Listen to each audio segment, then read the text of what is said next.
Hello everyone. तो आज हम यूपी बोर्ड के साइंस का जो फर्स्ट चैप्टर है वो है रासायनिक अभिक्रियाएं एवं समीकरण। ठीक है, इसके बारे में आज हम इस चैप्टर में पढ़ेंगे। तो सबसे पहले मैं आपको बता देती हूँ रासायनिक अभिक्रियाएं। इसका जो है हमारी डेली लाइफ में जो डेली रूटीन होता है, हमारे हम एक्टिविटीज करते हैं अपने नॉर्मल बेसिस पे, उसमें भी बहुत सारी हमारी रासायनिक अभिक्रियाएं होती रहती हैं, लेकिन हमको उनके बारे में पता नहीं चल पाता है या हम उनको इग्नोर कर देते हैं। लेकिन अगर हम ध्यान से उनको समझे सोचे तब हमें पता चलेगा कि हाँ, इसमें तो बहुत सारी चीजें हैं जो हमने ध्यान भी नहीं दिया है, लेकिन वो हमारी एग्जिस्ट करती हैं, वो हमारी हैं अभी एट प्रेजेंट। तो हम अपना चैप्टर स्टार्ट करते हैं। तो इसमें हमने देखे हम क्या कह रहे हैं, अपने दैनिक जीवन की निम्नलिखित परिस्थितियों पर ध्यान दीजिए और विचार कीजिए कि क्या होता है जब। अब इन्होंने कुछ कुछ हमें चीजें बताई हैं कि क्या होता है जब। क्या होता है जब गर्मियों में कमरे के ताप पर दूध को खुला छोड़ दिया जाता है, लोहे का तवा, तसला, कील और आर्द्र वायुकरण में खुला छोड़ दिया जाता है। तो इन सब सिचुएशंस में हमारा क्या होता है। तो अब आपने ये देखा होगा कि जब कभी हमारा जो दूध होता है, गर्मियों में जो दूध होता है हमारा, अगर हम उसे बाहर ही छोड़ देते हैं तो वो फट जाता है। तो ऐसी क्या चीज होती है कि वो हमारा दूध फट जाता है। कुछ ना कुछ तो होता ही होगा जिस वजह से कि वो दूध हमारा क्या हो गया है, फट गया है। ठीक है, तो फर्स्ट पॉइंट हमारा ये हुआ। नेक्स्ट पॉइंट की अगर मैं बात करूं, लोहे का तवा, तसला, कील को आर्द्र वायुमंडल में खुला छोड़ दिया जाता है। अब आपने बहुत बार देखा होगा कि कभी कभी क्या होता है कि हम जैसे कि कोई लोहे की चीज है हमारी, उसको हमने बाहर रखा, तो लोहा तो मोस्टली हमारा जैसे थोड़ा सा व्हाइटिश कलर का ही होता है, सफेद से रंग का होता है। तो जब हम उसको बाहर छोड़ देते हैं, पानी में छोड़ देते हैं, खुला बारिश में छोड़ देते हैं, तो उसमें क्या होता है, उसमें जंग लग जाता है। तो जो जंग लग जाता है तो इसका ये मतलब है कि कुछ ना कुछ तो ऐसी चीज हुई होगी, कुछ ना कुछ तो ऐसा हुआ ही होगा कि उसमें क्या लग गया है, जंग लग गया है। फिर क्या होता है, अंगूर का किण्वन हो जाता है। अब जैसे कि बहुत सारे दिनों तक अगर लोगों क्या करते हैं कि अंगूरों को इकट्ठा करके रखते हैं, तो उसमें से एक अलग सी स्मेल आने लग जाती है, डिफरेंट डिफरेंट स्मेल आने लग जाती है। और फिर क्या होता है, फिर उसमें आ, उसमें क्या होता है, सिरका बन जाता है। उसको हम विनेगर भी कहते हैं इंग्लिश में। तो सिरका बन जाता है। तो अंगूरों में ऐसा क्या हुआ कि वो सिरके में हमारा क्या हो गया, बदल गए, सिरके में वो हमारा कन्वर्ट हुआ है। इसका मतलब कुछ ना कुछ तो हुआ ही होगा। दूध हमारा था, गर्मी में, समर्स में ऐसा क्या हुआ कि वो फट गया। ठीक है, ऐसा क्या हुआ जो हमारा लोहा था और वो बारिश से इनका मेन मतलब ये है कि पानी के संपर्क में आया जब लोहा, तो ऐसा क्या हुआ कि उसमें क्या लग गया, जंग लग गया। नेक्स्ट, अब जैसे कि अब नेक्स्ट चीज है हमारा, भोजन पकाया जाता है। अब भोजन पकाया जाता है से क्या मतलब है, जैसे कि फॉर एग्जाम्पल अगर मैं आपको बोलूं कि आपके पास एक भोजन है, मान लो कि आप गोभी या आलू की सब्जी बना रहे हो, ठीक है। तो वो पहले क्या होती है, वो कच्ची होती है, आप कच्ची सब्जी होती है, वो कच्ची सब्जी आपने काटी, फिर आपने क्या किया, उसको कुकर पे रखा, और सबसे इंपॉर्टेंट चीज क्या कि आपने नीचे से गैस ऑन करी। तो गैस जब ऑन हुई तो ऐसा क्या चीज हुई कि जो हमारी कच्ची सब्जी थी वो कन्वर्ट होके पकी हुई सब्जी में, पकी हुई सब्जी बन गई। तो इसका मतलब है कि कुछ ना कुछ तो हुआ ही है कि हमारी जो कच्ची सब्जी थी अब वो पक गई। तो ये भी एक हमारी क्या है, ये भी एक हमारी अभिक्रिया है, एक ये भी हमारा एक रिएक्शन है, जिसको इंग्लिश में हम रिएक्शन कहते हैं और हिंदी में हम उसे अभिक्रिया कहते हैं। तो कुछ ना कुछ तो ऐसी अभिक्रिया अभिक्रिया हुई है जिसकी वजह से जो हमारा खाना था वो कच्चा था और वो कन्वर्ट होके बदलकर वो हमारा पक्का खाना बन गया है। नेक्स्ट है, हमारा शरीर भोजन को पचा लेता है। हमारा शरीर क्या कर लेता है, भोजन को पचा लेता है। भोजन को पचा लेता है का क्या मतलब है, अब जैसे कि देखो पहले कच्ची सब्जी थी, ठीक है, हमने गैस ऑन करी, वो पक गई।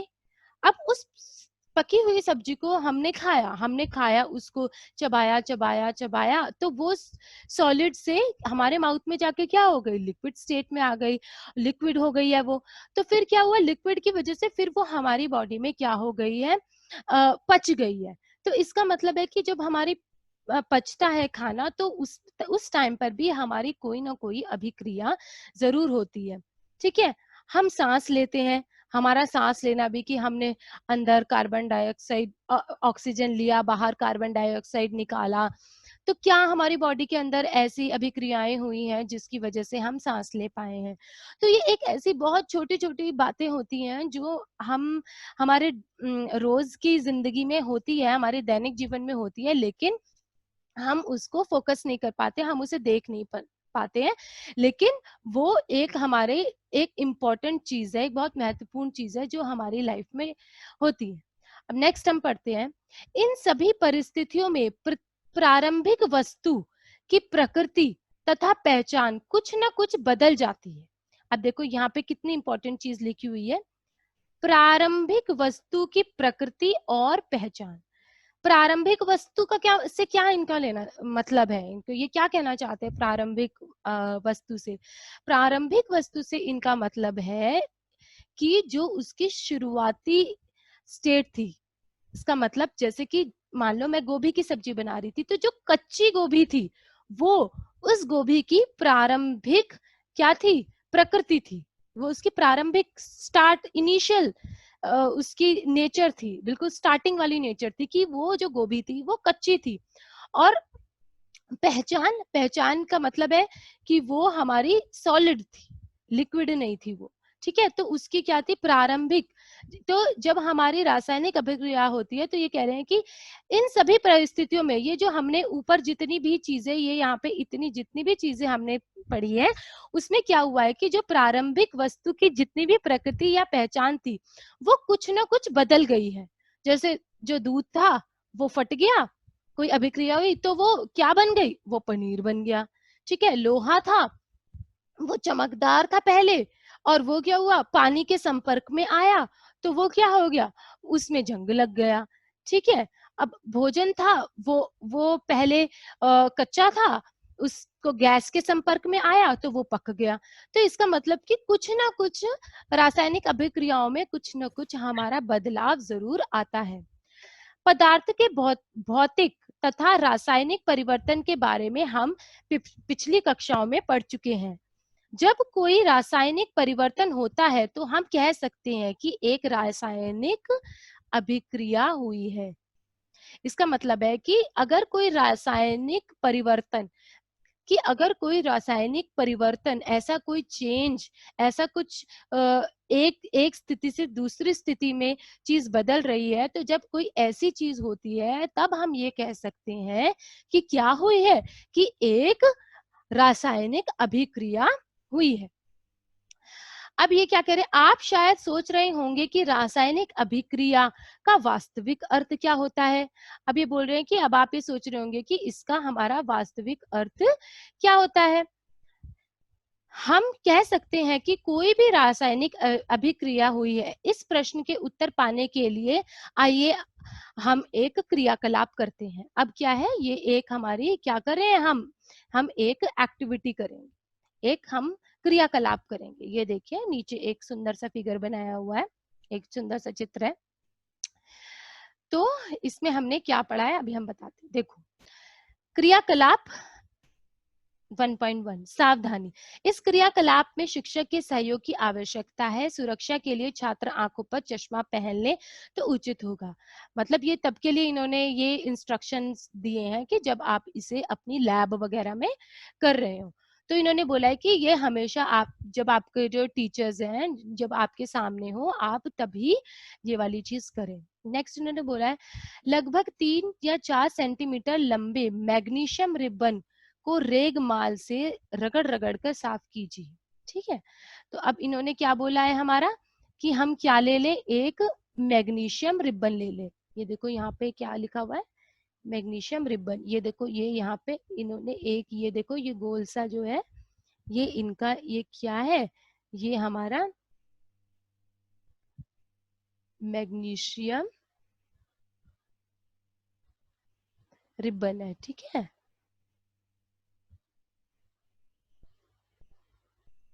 ये आपका मैग्नीशियम रिबन है, ठीक है। नेक्स्ट क्या लिखा है इन्होंने, इसे चिमटे से पकड़कर स्प्रिट लैंप या बर्नर से इसका दहन कीजिए। अब इन्होंने क्या कर रखा है, देखो यहाँ से इस मैग्नीशियम रिबन को इन्होंने चिमटे से पकड़ा हुआ है। ये जो है ये आपका क्या है, बर्नर। बर्नर क्या होता है, जो हमारा जला सकता है, बर्न करने के लिए इन्होंने इसको यूज किया है। तो इन्होंने एक बर्नर लिया है, उससे ये क्या कर रहे हैं, इसको मैग्नीशियम वाले ये जो रिबन है इसको ये इससे जला रहे हैं।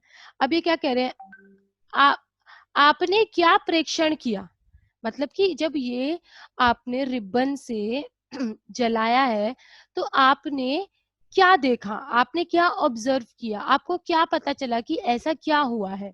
तो अब हम इस चीज को आगे देखते हैं कि हमने क्या देखा है, ठीक है। अब हम नेक्स्ट पेज पे जाते हैं।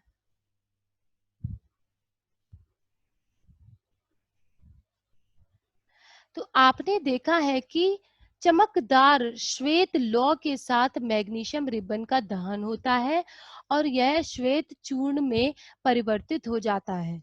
यह मैग्नीशियम ऑक्साइड का चूर्ण है। वायु में उपस्थित ऑक्सीजन तथा मैग्नीशियम के बीच होने वाली अभिक्रियाओं के कारण यह बनता है। तो अब हम दोबारा से उस फिगर पे जाते हैं ताकि मैं आपको पूरा डीपली एक्सप्लेन कर सकूं, ठीक है। तो देखिए ये क्या था, इन्होंने क्या लिया है, एक एक मैग्नीशियम रिबन लिया, ठीक है। एक चिमटे से उस मैग्नीशियम रिबन को इन्होंने पकड़ा, फिर एक बर्नर से इन्होंने क्या किया, उस मैग्नीशियम रिबन को जला दिया। और ये क्या है, ये देखिए यहाँ पे क्या लिखा हुआ है, वॉच ग्लास। वॉच ग्लास का क्या मतलब होता है, वॉच ग्लास का मतलब होता है, वॉच मतलब ये इंग्लिश का वर्ड है, देखने वाला ग्लास। तो जब हम, ये हमारा कांच का ग्लास होता है जिससे हम आर पार देख सकते हैं कि क्या चीज हो रही है, ठीक है। तो इन्होंने क्या किया कि नीचे इन्होंने एक कांच का ये वॉच ग्लास रख दिया और जैसे ही मैग्नीशियम रिबन हमारा जलने लगा तो उसमें से क्या थी, राख निकल के इस वॉच ग्लास में गिरने लगी। तो जब हमारा इन्होंने मैग्नीशियम रिबन को जैसे ही आग के ये संपर्क में लाए तो उसमें से चमकदार, बहुत ज्यादा चमकदार जो लपटें हैं, व्हाइट कलर की, सफेद रंग की लपटें उसमें से दिखाई दी और सफेद कलर का ही, सफेद रंग का ही हमारा जो राख था वो भी गिरने लगा। तो वो सारा राख जो है इन्होंने, वो सारा का सारा राख इन्होंने वॉच ग्लास में क्या किया, कलेक्ट कर लिया, सारा का सारा उसको इकट्ठा कर लिया वॉच ग्लास में, ठीक है। तो अब इस पे हमारी, आप ये देखो कि दो चीजें हुई। एक चीज क्या हुई कि एक चीज तो थी मैग्नीशियम, ठीक है। उसके बाद इन्होंने क्या किया, इसे बर्न किया, मतलब इसको जला दिया और उससे हमारा क्या हो गया, एक व्हाइट कलर का क्या निकला, एक व्हाइट कलर का हमारा पाउडर निकला। तो अब जो नेक्स्ट पेज पे ये हमारी ये बात कह रहे हैं कि हमने देखा कि चमकदार श्वेत लौ के साथ मैग्नीशियम रिबन का दहन होता है और यह श्वेत चूर्ण में परिवर्तित हो जाता है। यह मैग्नीशियम ऑक्साइड का चूर्ण है। तो इन्होंने बोला कि ये चीज क्या है हमारी, ये एक हमारी मैग्नीशियम ऑक्साइड है। अब मैग्नीशियम ऑक्साइड जो इन्होंने बोला है हमारा, अब हमारा था मैग्नीशियम, ठीक है। अब इन्होंने ऑक्साइड कैसे बन गया, वो ऑक्साइड का क्या मतलब है, ऑक्साइड का इसमें मतलब है ऑक्सीजन। क्या मतलब है इसका, ऑक्सीजन। तो जो मैग्नीशियम था वो ऑक्सीजन में, जो हमारे वायुमंडल में, जो हमारे एनवायरमेंट में जो ऑक्सीजन था उसकी, उसके संपर्क में आया। तो मैग्नीशियम जब ऑक्सीजन के संपर्क में आया तो उसने इन दोनों को मिला के क्या बना दिया, मैग्नीशियम ऑक्साइड। मैग्नीशियम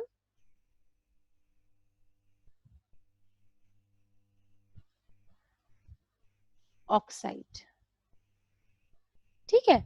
तो इसका मतलब ये हुआ कि वो जो सफेद कलर का जो हमारा चूर्ण निकला था, जो सफेद कलर का चूर्ण था हमारा, जो हमने मैग्नीशियम रिबन को जलाने के बाद हमारा वॉच ग्लास में गिरा था, वो एक्चुअल में अब मैग्नीशियम नहीं है, उसमें एक रासायनिक अभिक्रिया हुई है जिसमें वो ऑक्सीजन के संपर्क में आया है, जो एनवायरनमेंट में ऑक्सीजन था, और अब वो मैग्नीशियम से कन्वर्ट होकर बदल कर मैग्नीशियम ऑक्साइड बन गया है।